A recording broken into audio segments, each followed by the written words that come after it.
Yo. Yo. Y'all know what it is, man. Y'all know who it is. Y'all know where we at.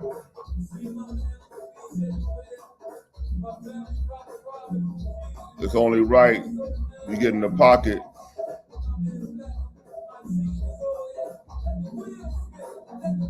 It's only right we get in the pocket.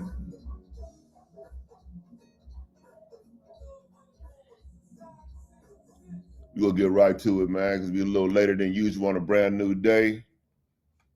I want to welcome y'all to the Great Beards Matter podcast, episode 22. This is where we are, the mature authority. If you've been rocking with us, and I hope you have, for the past several weeks, we've been trying to introduce y'all to something that we plan on doing that starts tonight. It is called the Survivor Series. Before we bring anybody on here to tell their story, we need to understand why this matters. Survival doesn't just mean you almost died. Survival, some people survive illness, some survive relationships, some survived addiction, some are surviving mentally right now and nobody knows. Dead. Millions of people are dealing with mental health challenges. Millions are battling or have survived cancer. Stroke rates are rising in younger people. Survival isn't rare, it's just not talked about enough. This won't be about rushing through questions. This won't be about getting the clip. This is about understanding what people actually went through and who they are now. We're going to talk to people from different walks of life, different types of survival, and let them stories speak for themselves. And our first conversation will be with someone who has survived a stroke. He's my man, my guy, and I'm honored to have him here on the first episode of the Survivor Series, episode 22 of the Great Beards Matter. And let him explain how he had to figure out life after what it looked like. Without further ado, my man Bumpy. What's good, brother? What's good? What's good, you know how we do. What's good with you? Not a whole lot, man. Cool, man. Welcome to the Great Beards Matter podcast, man, on a Thursday night, man. You really setting the milestone because this is our first Thursday, but the algorithm says that it's better for us that way. They always say it's best for me to be around. Grab that cord right quick. And it's kind of dark on your side. Need the whole lamp. I said move the cord. Oh, my bad, player. Yeah. Sorry. There you go. Give you a little more light on your side. There we go. Cool. I got to turn so I look a little dark. Yeah, for sure. Yes, because you ride your motorcycle. Yeah. Anyway, yeah, for sure, man. So, like I said to you all, my man has a story to tell. This is a safe space, right? We're not here for the clips. We're not here for the likes. We're here to let people tell their real stories, their real life experiences. And we're going to let them narrate how that's going to look, right? So the hint was my man that survived a stroke.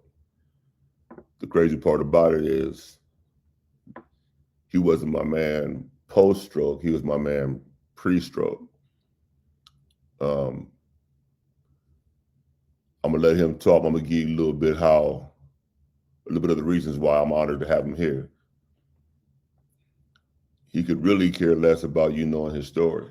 He's not that type of guy. He doesn't do it for the attention. He's doing it under the strength of our relationship. So the authenticity and my protective nature over him, we're gonna make sure that we set the tone for this being a safe space for everybody that's interviewed behind him. So again, I appreciate you, good brother. Y'all know what it is, and know how I feel about you. I'm gonna go ahead and put my medicine back on so I can see my questions. And man, we just gonna wrap, bro. We gonna if it's a question that you don't want to answer, because that's cool. If it's anything that you want to get into, I'm just gonna let you rock with it. Okay. Cool. Talk to me today. Who are you? Who is Bumpy? Honestly, man, I'm the same guy I was before, but how can I say? We both similar in this matter as far as being more protective of your surroundings and who around you, who you with. That's like on 1,000 now. Right. My protection mode is on 1,000, like every day. Every time I leave out the door, if I'm with somebody or somebody I know I see them around, I keep my eye on them, and vice versa. I mean, that's one of the things. And before, I wasn't known to be a smiling, walk around smiling guy, right? Right. After the stroke, my mother said to me, "What you smiling for?" I don't know. I have no idea. I can't. To this day, I can't answer that question. Like I was standing, I would start smiling, and people like, "What you smiling about?" I can't tell you. Do you feel that? To me, if I told you this God got me smiling, that would be a lie. That would be fake, because I don't know the answer to that question. Right. There's nothing in my heart. That's nothing telling me that's God. This just happy to be here. Period. Yeah. Nothing. Yeah. And please believe. I believe in God. The whole nine. So it ain't a thing where I don't believe. It's just I can't answer that question still to this day, and it's been just almost 3 years now. Do you find yourself, when someone asks you or mentions to you that you're smiling, do you ever wonder why? Why they asking me? Or why you're smiling? Or why you didn't smile before? I mean, so I still resort to that though. Like, at times, like when I'm in that mode where I'm protector. Yeah. I'm no smiling. Then this game is on. Right. So it depends on what's around me. If I'm laxed, like say for example, we're in my backyard and there's everybody, family, and everybody, I'm good. I ain't got to worry about me going like this and watching everybody, because I know everybody that's there and how everybody there moves, literally. Right. Whereas I can go with any of the spots that I normally hang out, and depending on who there, I might sit there and be like, I gotta go. They be like, why? Nah, I don't feel comfortable, because it's people I don't know. I don't know them.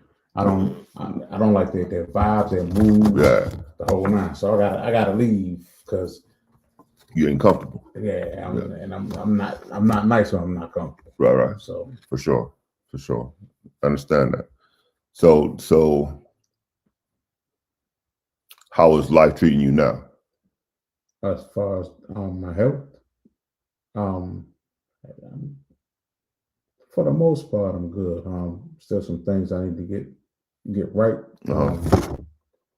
We'll have to have a procedure at some point. But yeah, I mean, I'm trying to do my biggest thing is eating right. Like for I had a long stint where I was just like clockwork on it, and then every now and then I'll go back to eating where I was. And then some say, "Hey man, snap out of it," and I get back on it. Right. So I'm just fighting with lacking back to it, eating bad, or so that's. Do you feel that's on battle though? The just being comfortable, or being like, all right, I'm good now? Nah, I know, because I get a reminder every day. about that conscious step, get her mind about that, not being, like a or better than or Right. like where I should be. I know that, and the way my mind is set up, I already know that. Okay. I can dig that. Mm-hmm. I know you said life is you're the same person now that you were before the stroke, with the exceptions of protection, being on 1,000 a little more, and from a dietary standpoint, being more conscious of your health. Do you see the difference from then to now, or do you feel it like, because it's more of a concentrated thought? Um, it's it's a little bit of both, to be honest with you. Mm-hmm.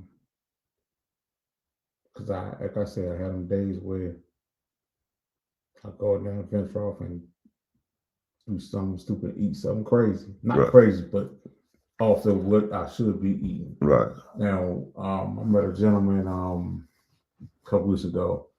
He's a principal at Potomac High School. He had Come a little closer.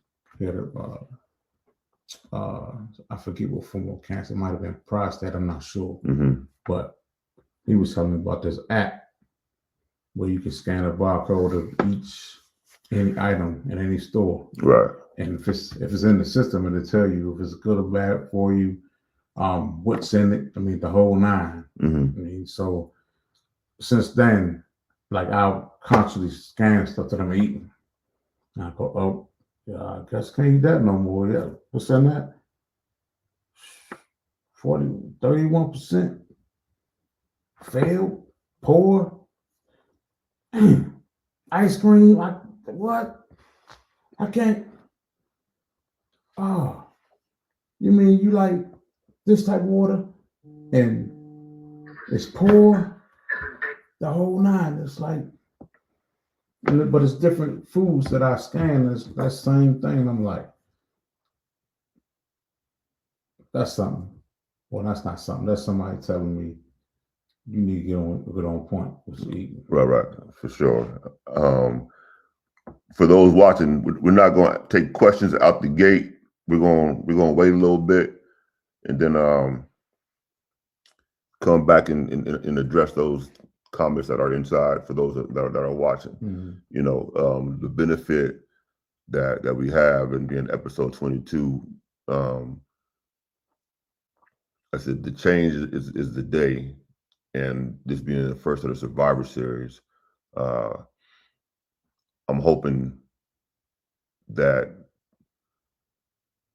the people that I get the honor to interview get a chance to testify, right? Tell their story, and then at the same time, I hope that your story resonates with somebody else who's going through something similar, right? Mm-hmm. And just like you mentioned with the app, I wasn't aware of that. Mm-hmm. You know what I'm saying? And I'm type 2.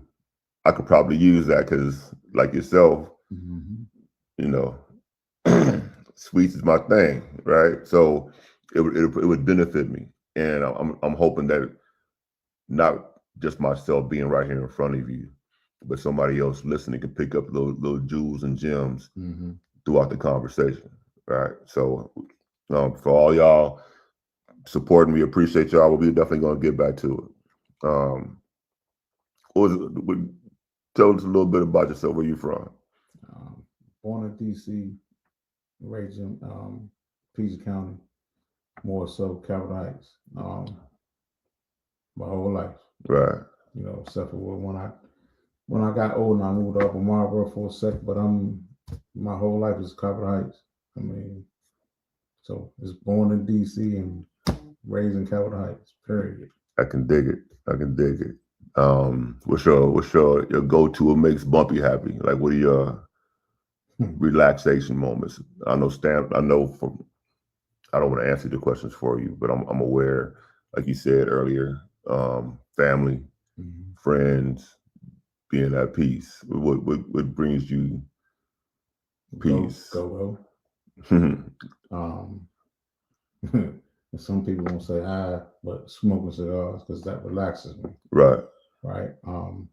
Ride my motorcycle because that's relaxation. Anything that's gonna have me at ease, you can always see me, pretty much always see me doing it. Right. Okay. So, all right, let me do that. Let me touch on your. How long you been riding bikes? 2004, I want to say 2003, 2004. Okay, cool. How long you been smoking cigars? 2013, 2014. So a little over 10 years. Sure, more. Yeah. Over 10 years. Yeah. Okay.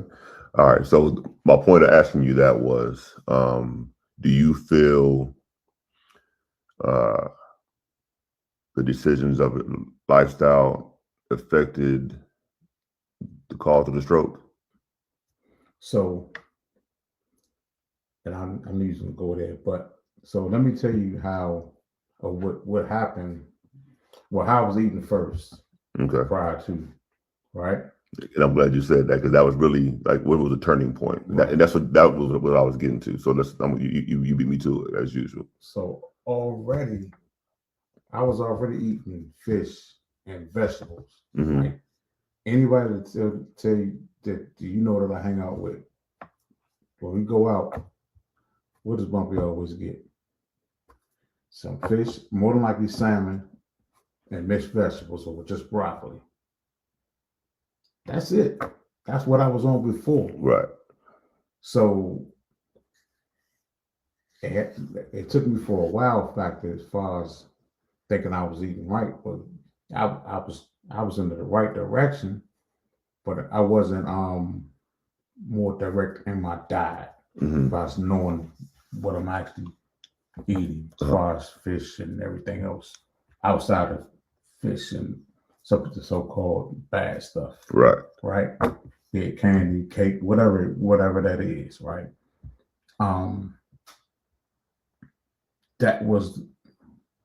That's the only real difference. I mean, because I had a history of family history of a high blood pressure, so it's something I really got to stay on, you know. So I need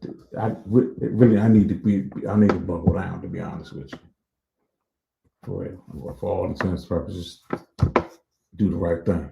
Okay. Though this is a safe space, I got to ask you some tough questions. All right. So 3 years ago, all right, you said that's when the stroke happened.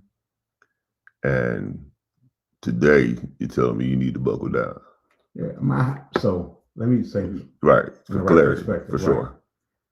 I have cut down, right? Way back. What I mean is I need to buckle down is what I took mentioned to you earlier, where time to time I'll step back and get into my old habits. I'll get back on point, but I'll venture back again. Yeah. My thing is now is consistency. That's the main thing, man. Maybe I didn't say that, but that's along the lines of what I'm talking about. Being consistent with my eating and take care of myself. I can dig that. So I'm sure you do. 3 years ago, what date was it? October 17th. Day you never forget, huh? Sunday. It was great coming back from Daytona. I was in Daytona. Okay. How did you know something was wrong? So, I mean, our minds are wicked. Right. So, I was going to ask you, can I tell her how everything came about? For sure. That day, right? Well, that day and night, because once I tell the story, you'll be like, oh, wow. So, that Sunday night, we came back from the strip, down Daytona. Some people went to bed. I was getting my clothes together, washing or whatever, to get ready to come back home or whatever. And sitting there watching TV. Most everybody went to bed. Sitting there watching TV, waiting on my clothes to finish drying or whatever. And I didn't think nothing of it then, but everything came back to me after everything had passed by, and I realized those were the signs then. But I don't know, you call it stubborn or it wasn't. I did recognize him, but I was like, yeah, nah, not me. But I came, I was sitting in front of the TV and just dropped my phone. Like I was just sitting there, boom. The hell, I had my phone again, boom, dropped it. But it was like not back to back, but just randomly while I was sitting there, just drop. And I wasn't asleep or falling asleep where I could drop it, right? It was just, I just dropped my phone. Fell asleep finally, woke up, got myself together, packed everything, put on the bike. I'm going on the way to meet up my man Kevin. You know, we in the RV, go put the bike in the trailer and everything. On my way over there, so my sight was wicked. Like I was like going like fighting, keep my eyes open. The bike, you know, I'm riding. I'm just like fighting until I got to a street, and I was just fighting to keep my eyes open. Got around there, got the bike, you know, got there parked or whatever. Kevin came and loaded up the bikes, and I got myself together by the time I got to his house, though. Right. So at the time, he didn't really recognize nothing. So we loaded up. At that time, he probably just thought you was tired. Well, he thought I was drunk. He thought I was drunk. Right. I think might have been drinking the night before, or whatever. But I'm talking about as far as you probably contributed to exhaustion. So, and honestly, it wasn't that I was ignoring it or trying to play tough. I was kept telling myself I'm just tired. Yeah. I was like that. I felt like that before. You know, that night before I went to sleep, I felt like tired as I don't know what. So I kept telling myself I'm tired, but it was more than just tired because I struggle to keep my eyes open. Mm-hmm. I've never done that. Right. Either I'm just going to fall asleep, but for me to be able to fight, and the way I was trying to come back through my division and stuff, yeah, that was something different. But in my head, I'm just tired. Right. Finally get everything loaded up, get on the RV, coming back with the road. At one time I had I missed a step or a trip on the step on the RV getting out. I was like, "You all right?" I said, "I'm good." Yeah, I'm good. He ain't really say nothing, but I'm quite sure it was in his head, right? But majority of the time coming back, I slept. I straight from the time we pulled out from the spot where he was at and we loaded up, I slept, right? So we woke up, we got to where it stopped, I forget where we had to stop and, you know, stay down for the night, get him some breakfast. He was driving. And of course I slept through the night, got up the next day. I woke up, I was up for a while, but back to sleep. So later on, we get to what's the shopping center? Bridge, Walmart, that shopping center. Okay. For the gas, we stopped to go to get gas, and I think I was coming off the bus, off the RV. He said, "You right, man?" I said, "Nah, Joe, something ain't right. Something ain't right. Something ain't right. Something ain't right." He said, "I'm gonna take you to the hospital," and this was the telltale sign to him that something was all right, right? Because as soon as he said, "I'm gonna take you to the hospital," I said, "Okay." Because in the other time, we tell each other, "Man, I'm good. I'm good. Just get me back to I'm good." Right. But the fact that I volunteered, so okay, he knew something wasn't right. Cool. Hold that thought, man. Let's see what these folks talking about, man. See what the people are telling you. All right, you got Nebraska in the building. What's going on, Ree? BJ on this joint talk about he getting some grades too. Yeah, right. My man Chaos is in his joint. What's good, brother? Tim Man is in here. Bubba is in this joint. All right. Hey, welcome to Great Bears Matter. But man, Heater's in this joint, man. We got everybody from the squad and the goons is up in here. KC, Jason Brown, what's good, yo? What's good, my man? Big Chuck is in this. What's good, brothers? Farmer French. All right. Yo, Q. Fozzie in this joint, man. What's going on, good people? Venom's in here. Lynn is in here. Lefty's in here. Chuck is in this joint. For sure. He says, greeting jerks. Hope all is well. Hey, man. Hey, we appreciate y'all tuning in to episode 22, man. Episode 1 of the Survivor Series. All right, cool. So far, no questions, man. Everybody just sending love, man. So we'll take that. Yo, Peace is in this joint. Peace. Who that? Yeah, for sure. Yo, Cherie says she glad that you agreed to go to the hospital. What's going on, Venom? All right, okay. Yeah, he says he can hear, and but he's walking right now. Okay, cool. So we left off at you not fighting Kevin on going to the hospital, and that was a telltale sign for him because he knows you, and it goes back to you being aware of who your brother is or your man is, right? And what their triggers are, or when something should trigger them and it doesn't, that should be a red flag in itself, right? So him telling you, I'm taking you to the hospital at any other time would have been a fight.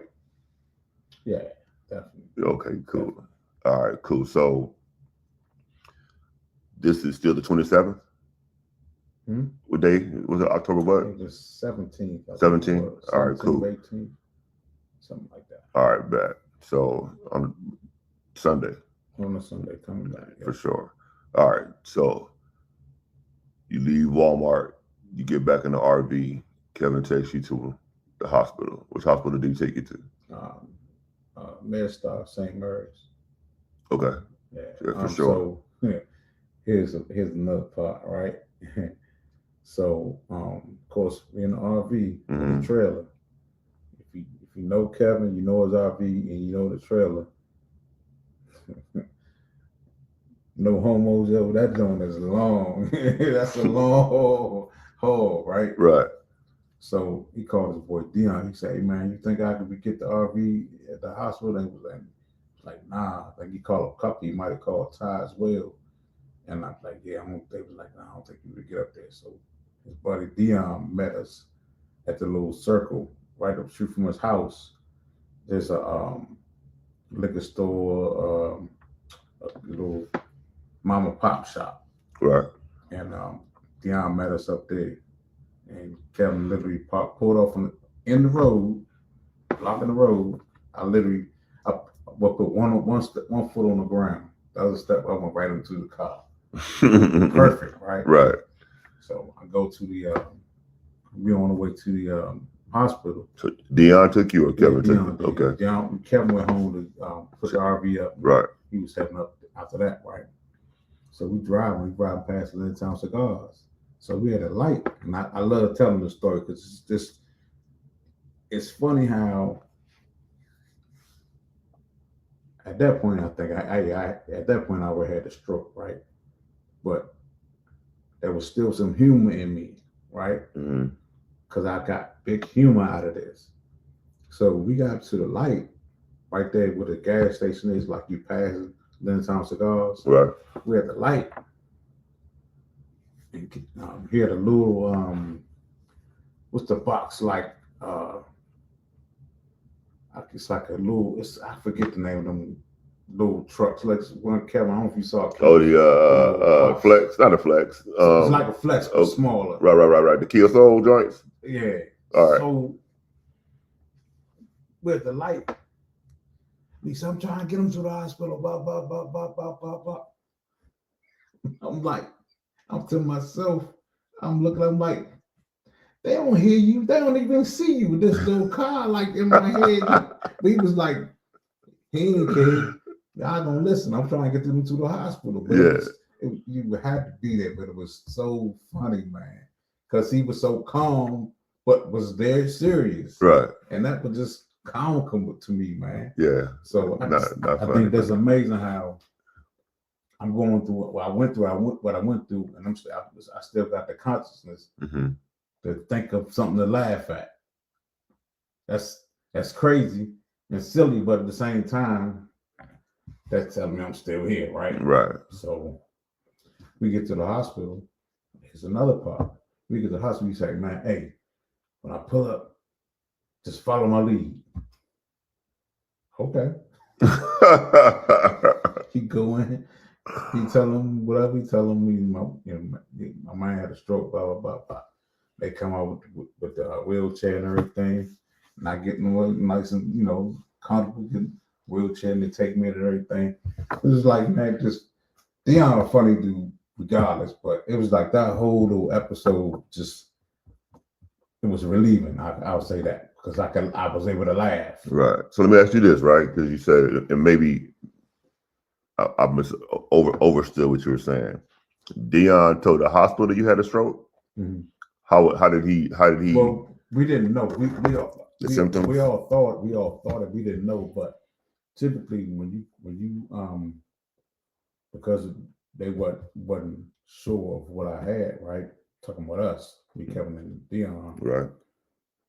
to be seen sooner. That's what he told him. Because you couldn't fight the symptoms, right? You couldn't fight the debate about that. Right. So that's why he said, hey, we think he might have had a stroke. And they're going to move right away, which they did. And the play was actually accurate. And yeah. Yep, without a doubt. Man. So, but I say, man, it's just funny, man, how you would sit there in that instance, and you would think, some people might be worried or pissed off, or not pissed off, but scared. I'm sitting there looking at stuff and thinking about. So I'm sitting there laughing like to myself. I'm laughing at little silly stuff, just the dumbest things, right? And I don't understand it, but I took it as what it was. Do you feel, just based off what you said earlier, right? Because it's enlightening to me, because for 3 years I'm still getting details, right? Mm-hmm. And the fact that you still smile today, right? Unconsciously sometimes. It's all the time. When I smile, it's always unconsciously. I don't think to smile. I just do it. I don't even. Again, I to have a reason. I Right. don't.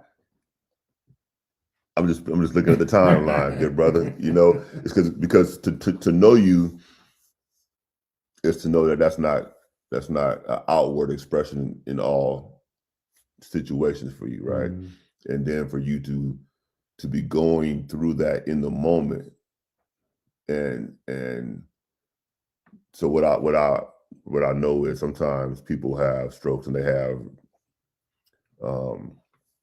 lingering symptoms, right? Yeah. From a negative standpoint, but your lingering system is smiling. That's one of them. Yeah, I mean, and I'm gonna let you get to it, but I'm just saying that it's just for me to know that, and to know that you embrace that is dope. But yeah, continue on. So y'all get to the hospital. Kevin walks in. They run the play. Tell him he had a stroke. The nurses see you immediately. Yeah, I mean, they ran the test. Everything came back like I had a mild stroke, but nevertheless a stroke. That's like what the doctor said, right? Right. So of course, Ruck was there. Kevin, of course. Saucy, Uptown. My brother McDown before. think he was on his way. Mm-hmm. And then they ended up releasing me. So my brother met me because Ruck was there. Rucker came to pick me up. They released you that Sunday? There. Yeah. Because they said I had already had the stroke, right? And because I had the stroke, they was like, there's nothing they can do because it's already happened. If it was happening at that time, they could do something. You know what I'm saying? They can do whatever they imagine, whatever they do. So did they tell you what caused it? No. So why let you go if they don't know that it can happen again? I don't know, but I mean, who knows what stroke causes the strokes though? I mean, I don't know nobody that knows what caused their stroke. Right. I mean, for really, that's a guessing game. If I've been eating foul, eating wrong, and putting whatever else in my body, you really can't say it was this or that. Mm. It could have been blood pressure. You know, it could have been the stuff, the food I was eating. You don't know. So after they released you and you got back home, right? Mm-hmm. How did your parents treat you? I was no different. I mean, so my mom's, my father's my father, man. He's older than you. What it is. Yeah. I mean, just what it is. Yeah. But no nonsense type.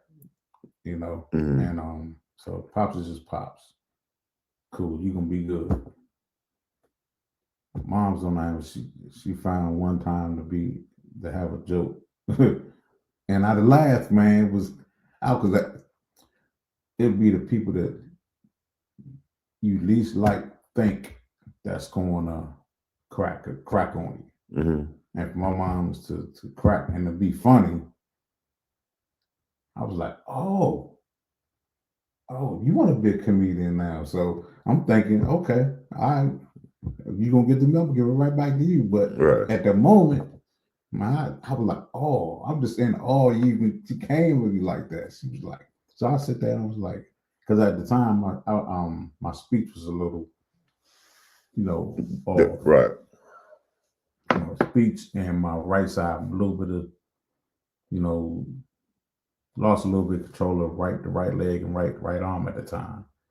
And but I was saying something to her, and I said blah blah blah, something blah blah blah, and that's what it sounded like. Right. Now myself, I'm thinking I'm saying what I want to say. Right.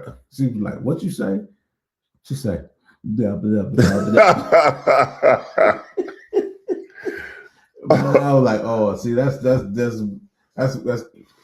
wrong." Yeah. I'm at my lowest point. You gonna stab me while I'm down? Yeah. But that was funny, man. That was so funny, man. So, man, I didn't my time, in my recovery. I didn't it was no struggle or nothing like that because my right side wasn't that bad off. It just had me going through different physical therapy treatment, Mm-hmm. But it was just a matter of working on my right side and let's get that muscle memory back in order. I still have from time to time I'll catch myself like I'll drag my leg for just randomly. I'm like, what the hell? But I take that as a reminder to stay on your shit. Yeah. You know what I'm saying?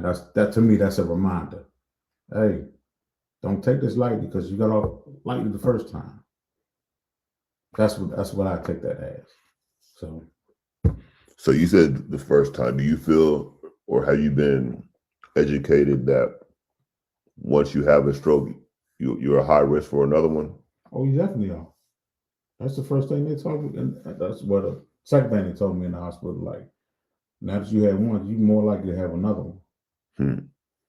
Don't say. I'm not saying that they never said it was 100%, but the chances of are more likely. You're a candidate, right? Yeah. Wow. Okay. You mentioned your lowest moment. When was that for you? I just it's no particular one time, but it was definitely in the beginning stages, right after it happened, where in my head, because I you understand, well, you understand, most of us, man, we don't talk to people about what's in our heads, right? Right. But in my head, Joe, like, what does this mean? What am I, what's going to be my next move? Like, what I got to do to get better? Like, what's questions and concerns? So I really didn't have no down or no dark side to it. It was just a question of where and why. Like, what does this mean? So that was the biggest thing. But I mean, I chalked all those feelings up as focus more on the good things you can do for people in life. Right. I mean, like the things that we do, like the goon giveaway and things like that. Um, that's what I chalked that up as. So in your lowest period, was there any day that you recognized being your hardest, to being like, yo, I remember that day, and that was what catapulted me to be like, nah. It's from you talking about as far as recovering from the stroke? Yes. I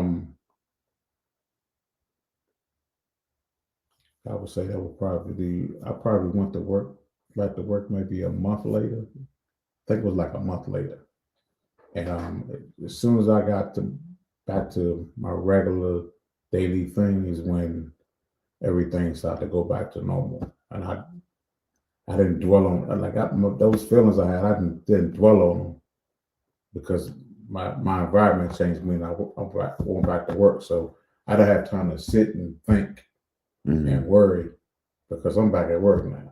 Right. Whereas before, when you sitting there, you just don't know, and you know, all of us are different, right?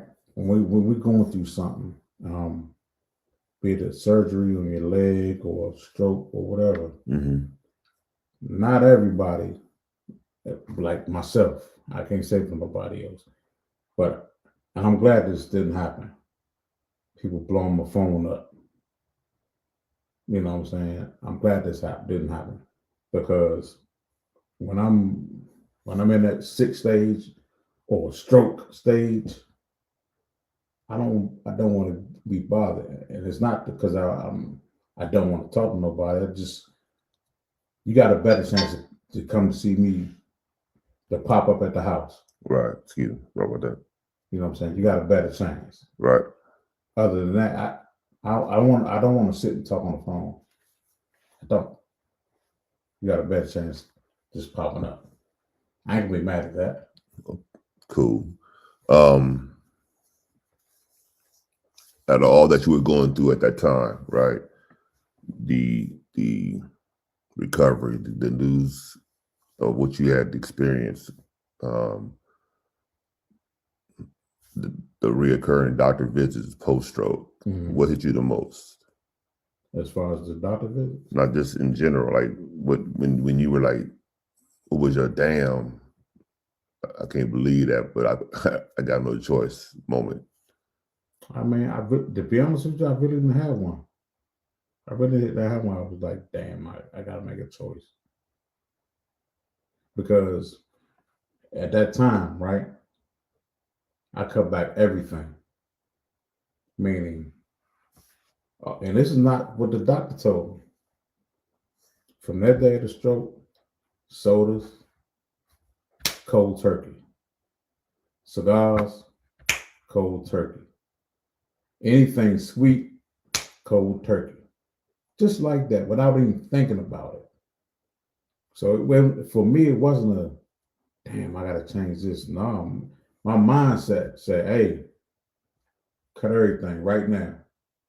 So it wasn't an aha moment. It was just my brain said, hey, nah, this is what we're gonna do. Okay. So now I'm gonna give you the opportunity before we continue on. As a matter of fact, let's see what anybody got any questions for you.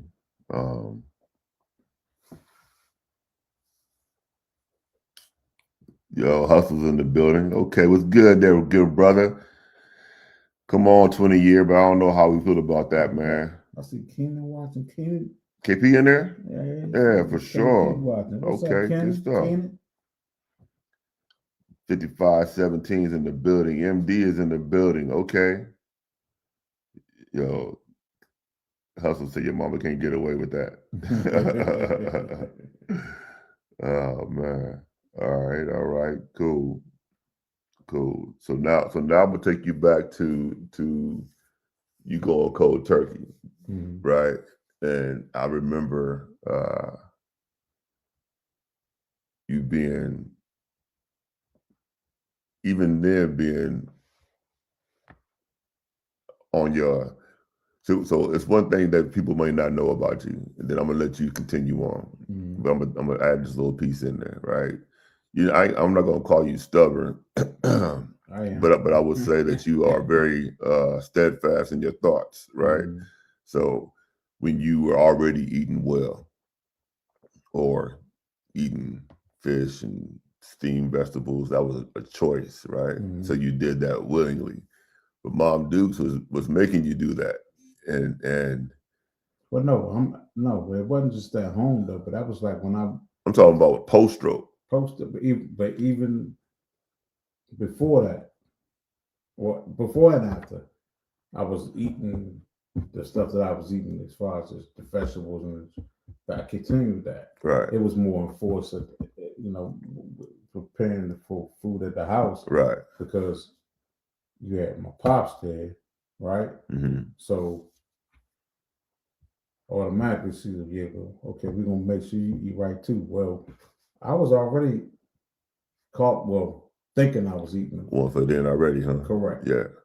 Right, but not knowing, like, even though when you eat out, and not to get off the subject a little bit, but when you go out and you eat vegetables, depending on where you go, how those vegetables are prepared is a big difference. Agreed.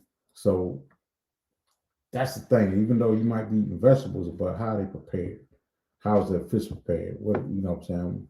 What are they putting in, or what seasons are they using when they do it? So those are the things that put a slight difference. Do you feel that because the knowledge is mandatory for you to have, because the gentleman gave you the app, and because you know how you prepare your food at home, or your mom prepares your food at home, that dictates where you eat and how you eat outside? So now, right, when I go out, I'm pretty much, and everybody tell you, when I go out, I may get some wings, but majority of the time, where the salad's at. Yeah, let me get the grilled chicken. Let me get that. That's it. When I go out now, that's what I'm looking for. How big is it? Portion wise, how. Right. I understand what you're saying. If it's not, is it not too much to eat at that time? Because I don't want to be stuffed either. So how's the proportion of the salad? Is it big or small? Side salad, that's okay. Yeah, let me get a side salad with a couple of wings. Boom, I'm good. I ain't gotta be full. I just want to be satisfied. You could, yeah, for sure. Yeah. And that is a difference, right? So the fact that you could say that, the parable that for life, that we could all utilize with that statement alone, right? Because a lot of times we will consume so much, and it's not necessary, right? And it's not doing us no good, because you digesting most of it. That's the word we're gonna use, right? You're gonna digest more of that you consume than the portion of what you need, right? So I can definitely understand what you're saying there. So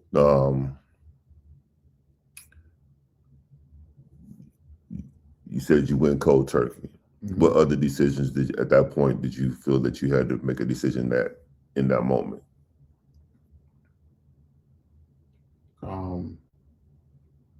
That was pretty much it, because at that point I wasn't going anywhere to do anything. Like if I did go, I might go out to cigar bar if I want to smoke. Right. Right from October till May, the first week in May, I cut all that out, like nothing, and I can do it again. I'm sure, absolutely. No, I'm saying, but in that same manner, like I could cut it off like this cold turkey. Like so, one day after I had this was last year, no, late last year, earlier this year.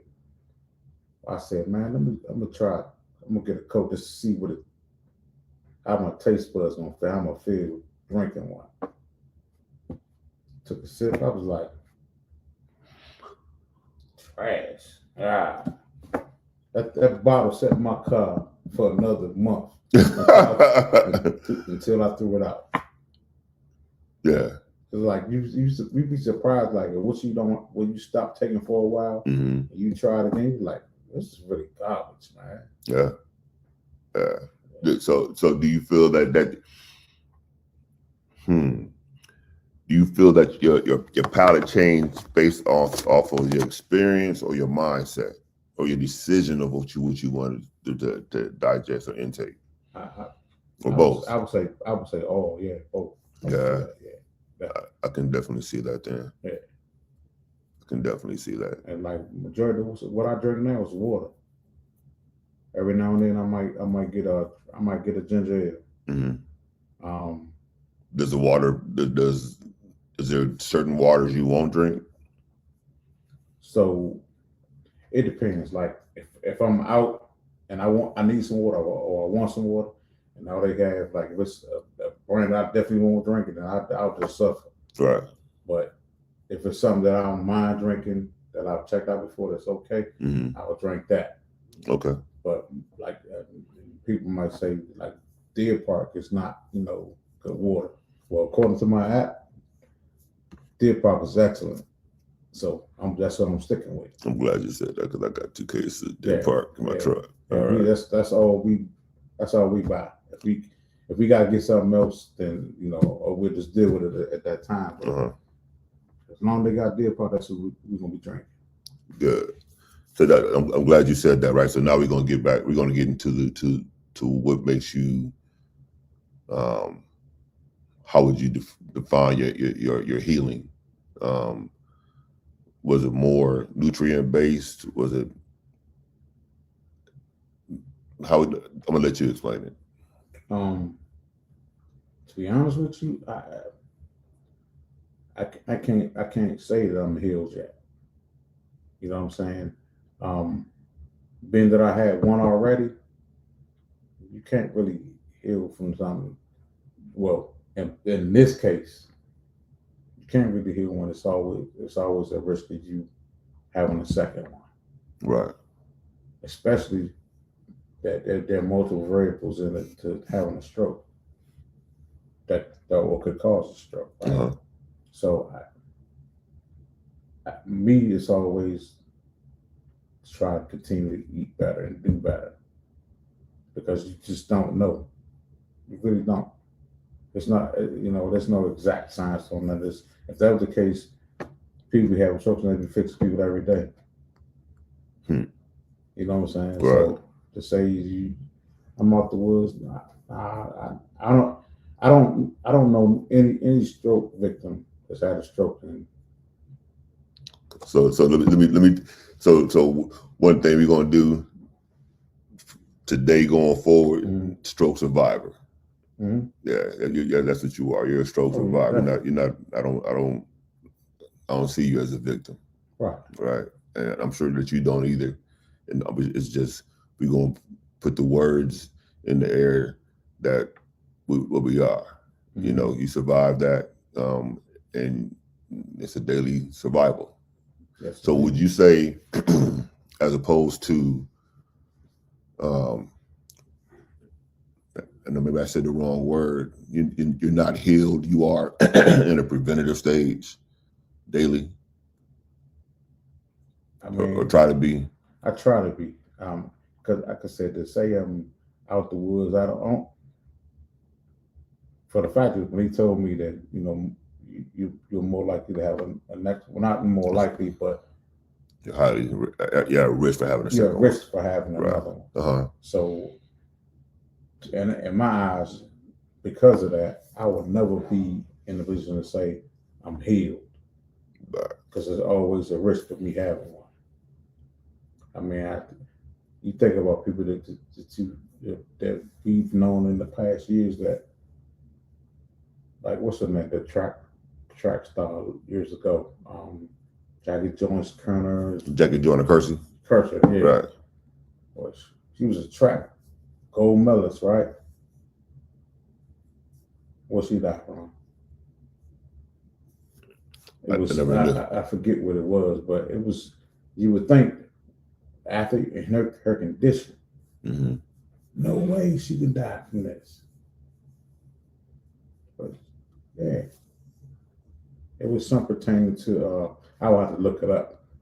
But it was, I don't know if it was asthma or something. It was something.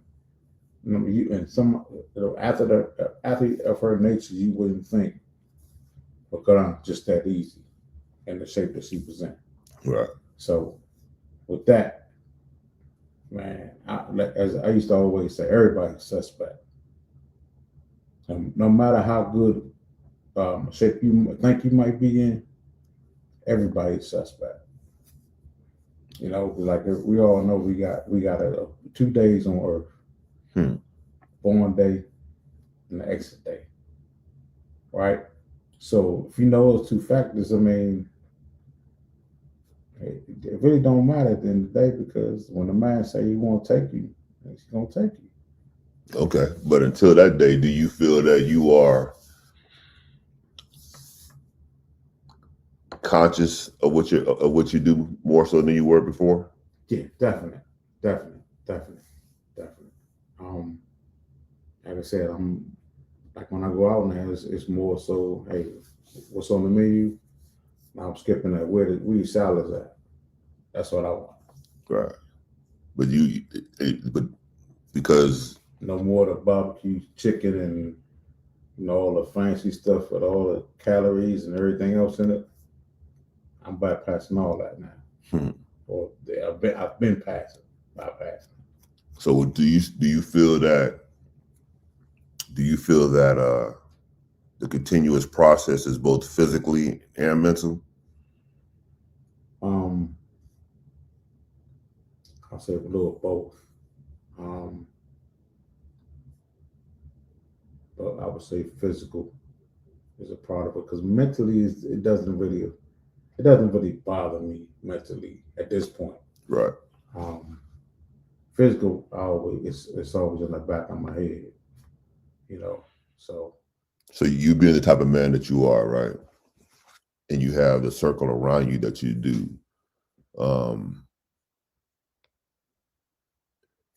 how do you allow your circle to assist you then? now? I mean, I'm good now as far as the need for assistance. Okay, all right, you're right. So assistance in that regard would be, it could come across as helping you out in your recovery, right? Mm-hmm. So when I say assistance now, is sometimes your circle will, you know what I'm saying, a hint to the wise is sufficient, right? Mm-hmm. Do you receive those hints or those gems when your circle gives them to you? Not so much now, but when it was like the earliest stages, definite. And even the latter part, I would still get, hint. You supposed to be doing that? Are you supposed to be eating that? Oh no, we going over here. We ain't going over there. So someone will be hints to something. Someone will be like, "No, you ain't doing it. Right. We going over here." And we're no argument. Okay. Hey. Because you think about it, as we think, right, how we are, there had to be somebody that I trusted for me to say, okay, I'm following you.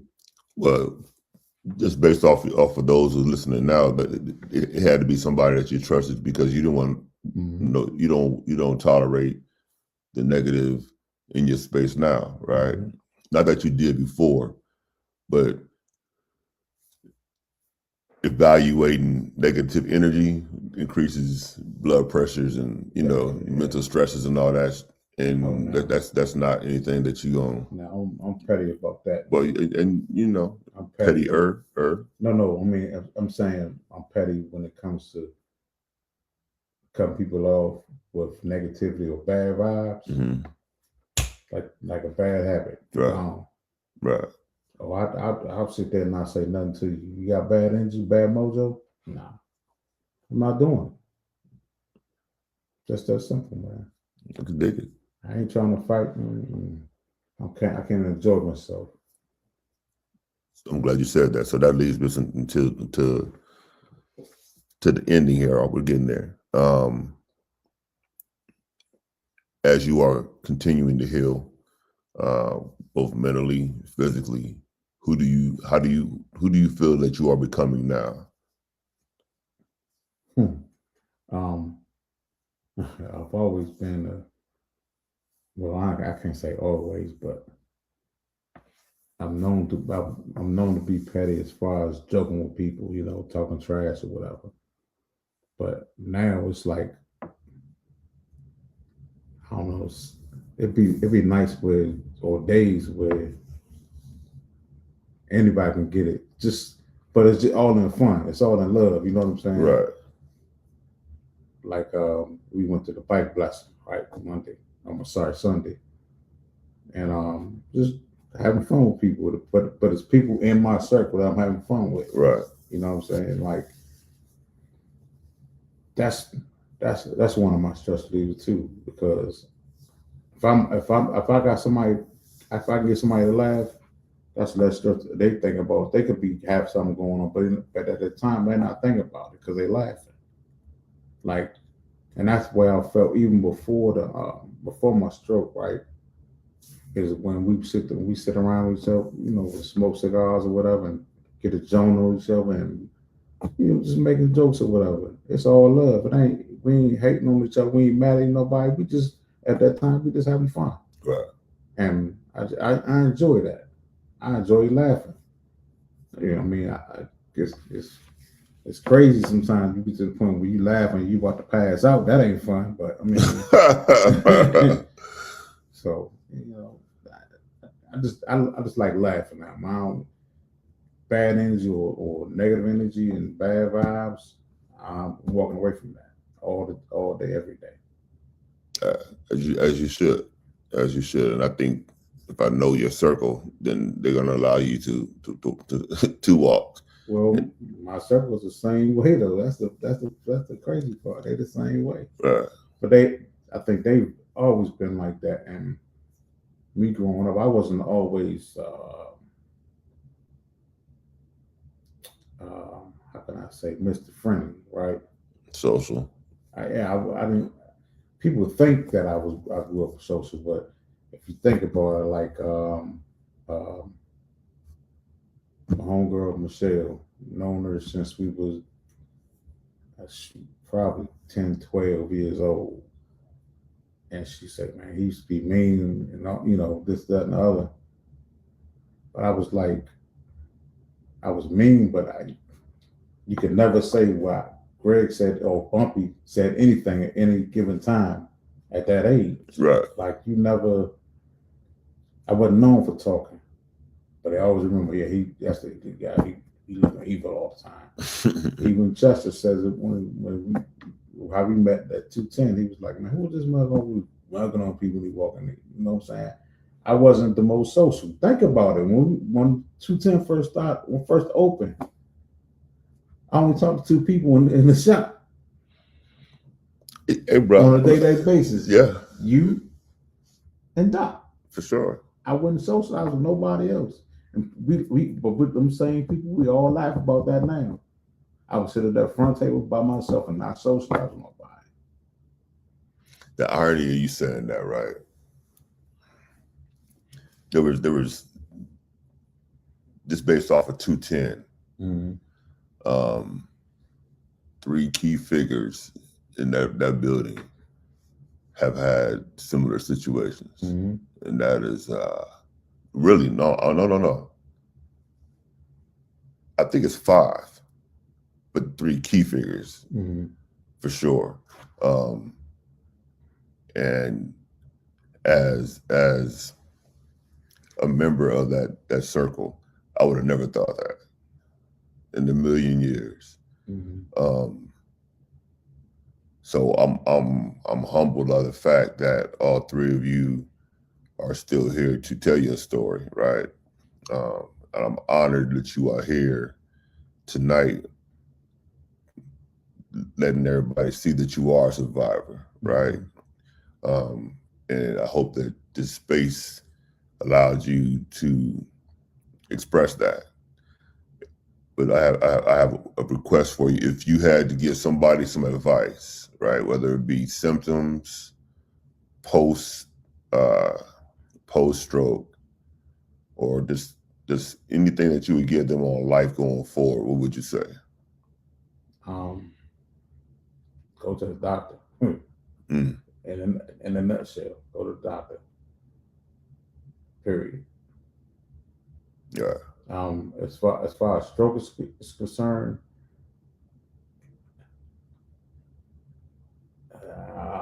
like you said, for you, gotta.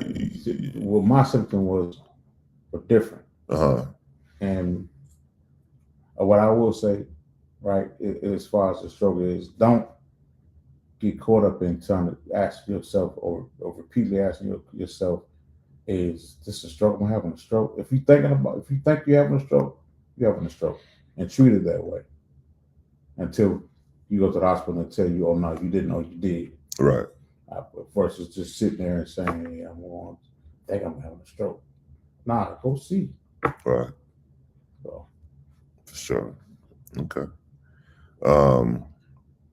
What should people know about a stroke, or what would you have them know about the surviving a stroke?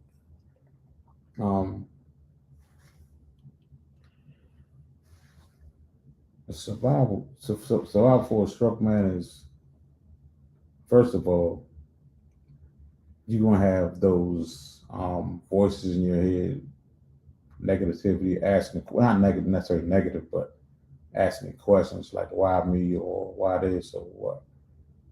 But at the same time, you ask the question or answer the questions.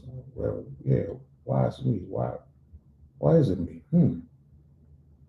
Maybe this might upset trying to get you to do something else, change something. Could be. You never know. Right. I mean, and I won't get into, but there's certain things that I've changed with myself that I wasn't in that manner before stroke. Right. But after, yeah, I'm a little bit. In certain situations, I'm a little more lenient than I am than others. I'll just say that. But you have to stay positive, and the only one thing gonna stop you from recovery is you. You know what I'm saying? It took work to get to that stage, meaning having a stroke. Right. So it's gonna take work to get out that stage. So it's gonna be a continuous stage of working, because once you have one, like they said, doctors say, you can always have another. For sure. So it's going to be continuous work from that day forward. So you just got to keep pushing forward. And I know it's a lot of people say those are just play on words, but nevertheless, you got to put in that work. I can dig it. So I would have going to ask you what resources, but you already said the doctor.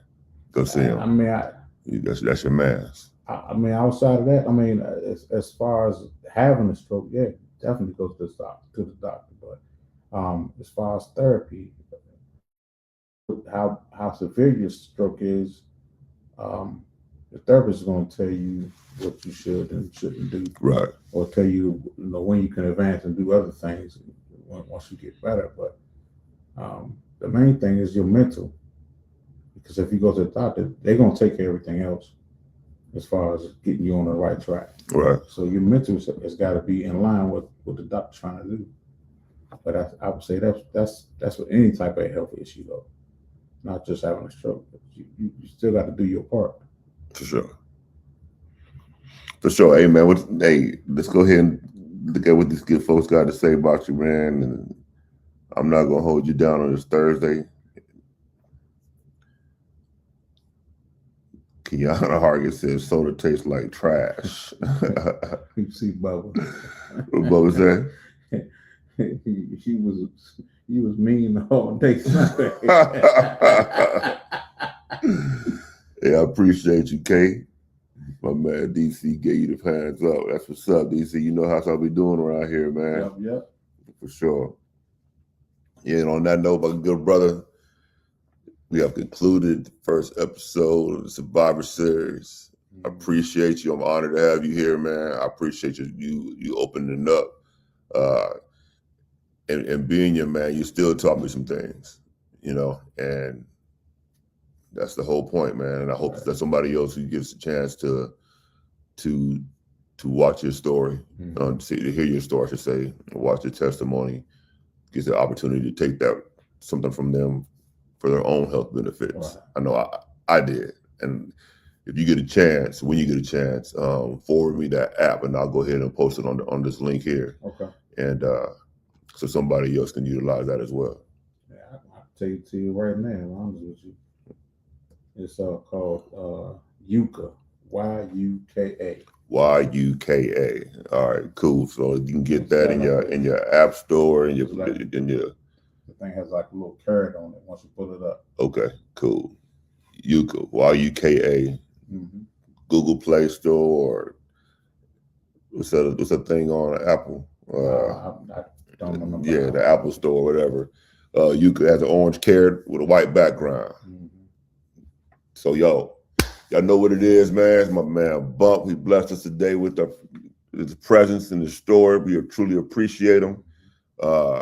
Episode 1 is in the books, man. It's a wrap. It's your man, Big Clip Eastwood, a.k.a. Mr. Gray Beards Matter. Y'all see my man got a gray beard. Y'all will see him again later on in the series where we will be teaming up to do some interviews on a wider basis, right?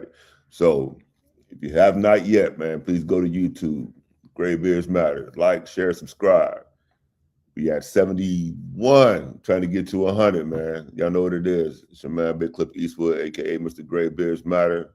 This is Mature Authority, and we out.